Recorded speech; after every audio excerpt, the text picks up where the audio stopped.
Welcome back to the Intersection Analysis course.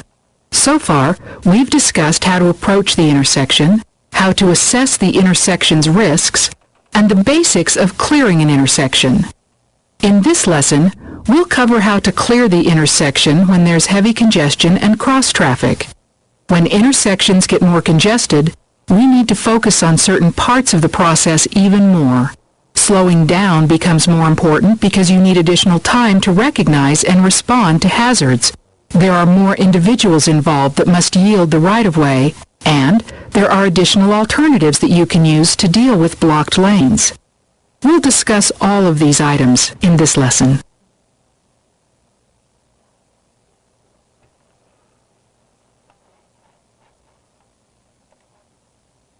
In the last lesson, you learned how to clear an intersection where the light is green or there is little cross-traffic. But what about intersections where the light is red, there is cross-traffic, and heavy congestion on all sides? There are many more hazards that have to be taken into consideration. First, there are the cars in front of you waiting at the light. Next, the oncoming traffic. If the light is red, oncoming traffic should be stopped. But cross-traffic from the left or right may turn right into your oncoming lanes. There are likely to be pedestrians or bicycles in the crosswalks. You also need to deal with cross-traffic coming from the left and cross-traffic coming from the right, especially those making left turns into your oncoming lanes. And again, oncoming traffic on the other side of the intersection waiting at the light. Be aware of this traffic, because someone may run a red light, or the light may change while you're clearing the intersection. Any one of these hazards has the potential to be a collision, and to result in injury or even death.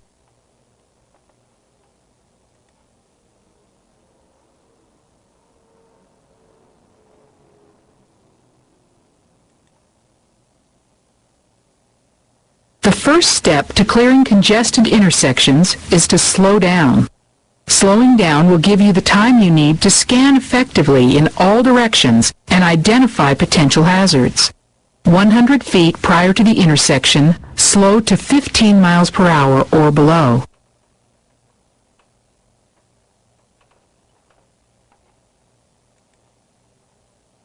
The next step is to select the best lane for clearing the intersection.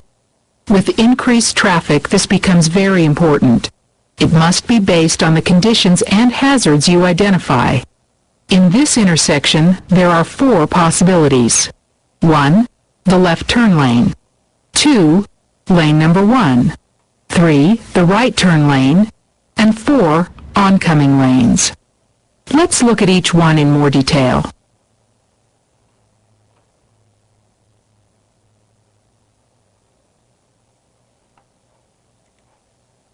If the left turn lane is blocked, your next best option is lane number 1.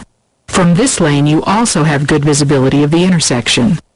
However, if there's a large vehicle in the left turn lane, such as a bus or large truck, then lane number 1 is less desirable. The large vehicle in the left turn lane will make it very difficult for you to see oncoming and cross traffic, and it will make it nearly impossible for traffic coming from the left to see you. In this situation, it's safer to use the oncoming lanes. If your department policy allows you to move into the oncoming lanes, this will offer you more visibility and give you an advantage in crossing the intersection safely. Do not move into oncoming lanes if the light is green. If it's open, the left turn lane is the best option. This gives you the best view of cross traffic and other hazards. Being in the middle of the road also makes it easy for approaching and cross traffic to see you.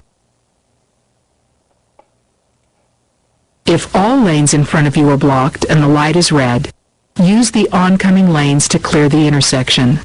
Some departments do not allow this, so you will need to check your department's policy. From here you can see and be seen much better. We'll look at the steps for safely approaching an intersection using the oncoming lanes next. If you're approaching an intersection and both lane number 1 and the left turn lane are occupied, you might think the next best option would be to use the right turn lane. The right turn lane is not a good option because cars will be moving to the right to get out of your way and may end up blocking the lane or cutting in front of you. Even if the lane remains open, the cars on your left will block your view of the intersection, and the traffic approaching from the left won't be able to see you. In addition, your view of the traffic approaching from the right will also be blocked by vehicles turning left. In this situation, when the light is red, it's better to use the oncoming lanes if possible.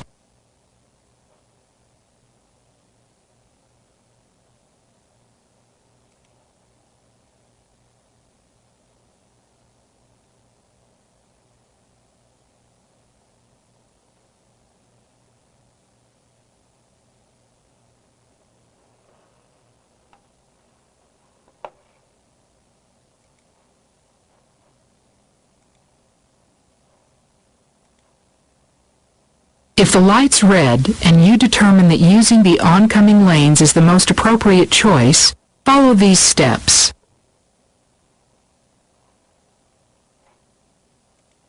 Number 1.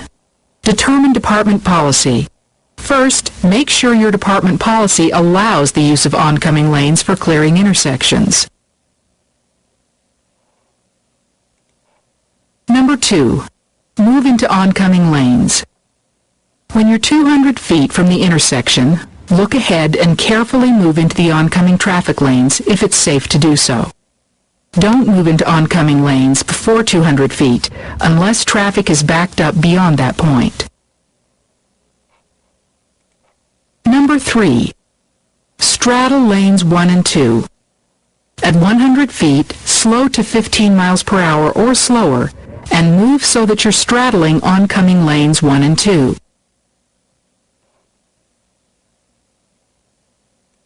Number 4. Move for vehicles entering your lane. While in an oncoming lane, the greatest hazards are a car coming from the left that is turning right into lane number 2, and a car coming from the right turning left into lane number 1. By straddling lanes 1 and 2, you're prepared to easily move left or right to avoid these hazards. If a vehicle comes around the corner from either direction, move into whichever lane is open and come to a full stop. Once the vehicle has cleared or yielded the right-of-way, you can proceed. Number 5. Move into lane number 2. When you're 50 feet from the intersection, move into lane number 2. At this point, the greatest risk of collision comes from the car turning left from the cross-traffic left turn lane. Cars in this position tend to be looking up the road and are not expecting you to be in their lane.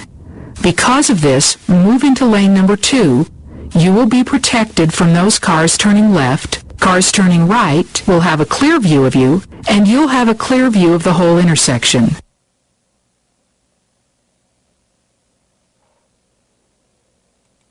Number 6. Stop and wait for the intersection to stabilize. Come to a complete stop in front of the crosswalk. Hold your position until the intersection stabilizes, meaning that all pedestrians and other vehicles have stopped. Stopping in this way will also allow time for pedestrians and other vehicles to move out of your blind spots. From this position, you are now ready to enter the intersection. What about those intersections where you have more than 2 oncoming lanes, or when there are multiple left or right turn lanes in cross traffic to deal with? Let's look at a road that has 3 oncoming lanes, 2 left turn lanes in cross traffic, and 1 right turn lane in cross traffic. In this scenario, at 100 feet, you will straddle oncoming lanes 2 and 3. At 50 feet, you will move left, centering up in lane number 3. The greatest risk of collision comes from the 2 cars turning left from the cross-traffic turn lanes. Using lane number 3 protects you from these vehicles and gives you the best view of the intersection.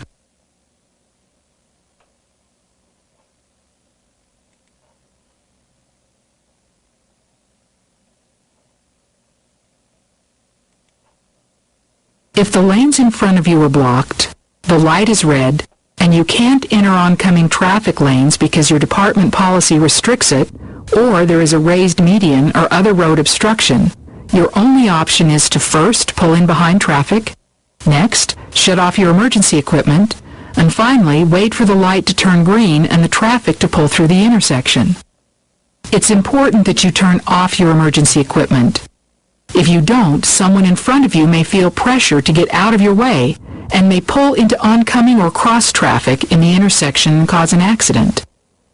Never pull up onto a sidewalk. The sidewalk is not a traffic lane. It's against the law, and it's not one that you're allowed to disregard.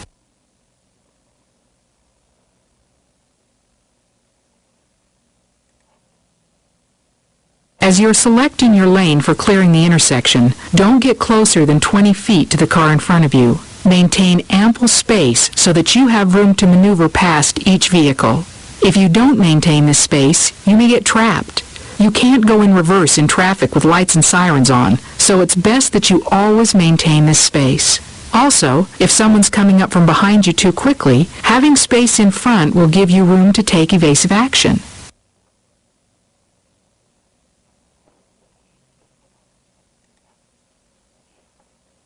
You're now on the edge of the intersection, ready to enter. In order to clear an intersection with cross traffic, you should think about it this way.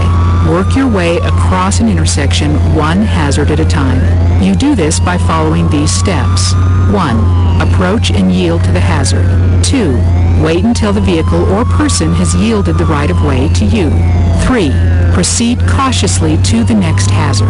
Increased congestion increases the number of times you need to yield and verify that others have yielded the right-of-way. If you verify that every hazard has yielded the right-of-way one hazard at a time, you'll be able to navigate a congested intersection without incident or injury. Let's review. So far, you've selected the appropriate lane, come to a complete stop in front of the crosswalk, and waited for the intersection to stabilize. Once it's stabilized, you're ready to clear the intersection. Clearing an intersection with congestion is more complex, so you'll need to follow these steps. Number 1. Clear the near crosswalk. The first hazard you need to look for is pedestrians. You cannot proceed until they've yielded or cleared your path. Slowly creep into the crosswalk. Turn your head to the left to clear the cross-traffic lanes. If any vehicles are moving, stop and wait for those vehicles to yield the right-of-way. Before moving forward again, turn your head back to the left and continue clearing the left cross-traffic lanes. Clear the left lanes one by one. Do not pass a lane until the right-of-way has been yielded. Number 4. Center up in the intersection. If you're in an oncoming lane, angle across the intersection and move back toward lane number 1. Moving in this direction will keep you from hitting vehicles in the oncoming left turn lane and protect you from vehicles making right turns. As with the left lanes, clear the right lanes one by one. Don't pass a lane until each vehicle has yielded the right-of-way, including the right turn lane. Inexperienced officers sometimes clear the left lanes and then start to accelerate out of the intersection, forgetting to clear the right lanes. This is the cause of many accidents. On red lights, it's critical for you to keep your vehicle at or below 15 miles per hour and to clear each lane one at a time on both sides of the intersection. This gives you the chance to stop for a moving vehicle that does not yield the right-of-way. Number 7. Center up in lane number 1. As you clear the lanes on your right, gradually center your vehicle in lane number 1. Number 8. Clear the far crosswalk. Look for any pedestrians in the far crosswalk. If necessary, stop and wait until they have yielded or cleared your path. Number 9. Accelerate smoothly. Once you've cleared the far crosswalk, accelerate smoothly without tire spin out of the intersection. Remember, one of the most common errors that emergency vehicle drivers make is that they approach a busy intersection too fast and don't give themselves the time they need to identify and react to hazards. They focus too much on trying to get to their destination and lose awareness of how fast they're going. They speed through an intersection without looking. Another common error emergency vehicle drivers make is that they slow down to clear the left side lanes, but they stop looking and accelerate before clearing the rest of the intersection. When we don't slow down and clear the intersection lane by lane, we're inviting accidents to happen.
In this lesson, we've discussed the steps for clearing an intersection where there's a red light and heavy congestion. By following the steps discussed here, you'll be able to navigate through various hazards and minimize the chance of having an intersection collision. In the next lesson, we'll discuss departing from an intersection and then review and practice the complete intersection analysis process.